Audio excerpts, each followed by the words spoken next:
Waste central railway के पश्चात Jamiat youth club marching contingent, Jamiat youth club district association marching contingent. नाज़रीन किराम अस्सलामु अलैकुम वरहमतुल्लाहि वबरकातुहू। मैं मोहम्मद शुएब, आप देख रहे हैं ऐसे इस्लामिक ट्यूब। उम्मीद है कि आप हज़रात खैर आफ़ियत से होंगे। जमियत यूथ क्लब की तरफ से बड़ी ख़बर आ रही है। पाली ज़िले के रोहट में 18वीं कौमी स्काउट एंड गाइड जम्बूरी के मुख्तलिफ़ मुकाबलों में बड़ी दिलेरी से मुकाबला करते हुए जमियत यूथ क्लब ने 17 में से 9 अवार्ड्स हासिल किए। इनमें से 3 awards Jamiat youth club guides यानी लड़कियों ने हासिल किए, जिनका हौसला और मुजाहिरा लड़कों से कम न था।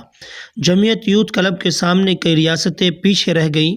वाज़ेह हो कि इस मुकाबले में हिंदुस्तान की सभी रियासतों से 37,000 से ज़ायद स्काउट्स और गाइड्स ने हिस्सा लिया।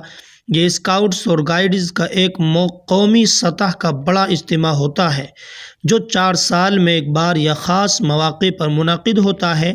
इसमें हिंदुस्तान की मुख्तलिफ़ रियासतों और बैरून ममालिक के नौजवान रस्म व रिवाज, दस्तकारी, मजहबी रसूमात और सक़ाफ़तों का मुज़ाहिरा करते हैं। जमियत यूथ क्लब के नौजवानों की नुमाया कामयाबी पर सदर Jamiat Ulama Hind Maulana Mahmood Asad Madani, chief commissioner BSG ने मुबारकबाद दी है और कहा कि आखिरी मंजिल इनाम हासिल करना नहीं, बल्कि खुदी की पहचान करके ख़ुद को इंसानियत के लिए कारगर बनाना है। उन्होंने उम्मीद ज़ाहिर की कि हमारे नौजवान आगे बढ़ेंगे और दुनिया में अपना मकाम हासिल करेंगे इंशाअल्लाह। इस बार इस ख़ास मुकाबले में जमियत यूथ क्लब की 183 रुकनी टीम अपने सेक्रेटरी कारी अहमद अब्दुल्ला रसूलपुरी के साथ शरीक हुई। इस काफ़िले में 45 गाइड्स यानी लड़कियां और 99 स्काउट्स यानी लड़के, 5 गाइडर और 10 स्काउट मास्टर शामिल थे। उनके अलावा जमियत के और भी चिल्ड्रन विलेज इंजार के 3 नौजवान भी जम्बूरी में शामिल हुए।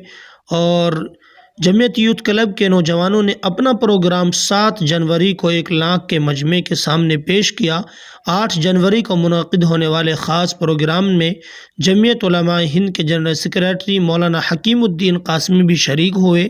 मौलाना हकीमुद्दीन कासमी ने प्रोग्राम के बाद बताया कि जिस वक्त हमारे नौजवानों ने अपना प्रोग्राम पेश किया, हर तरफ तालियों की गूंज थी। हमारे नौजवानों ने जिस ज़बरदस्त हौसले के साथ यहाँ मुज़ाहिरा किया है, हमें उम्मीद है कि वो इसी जोश व वलवले से आगे बढ़ेंगे इंशाअल्लाह।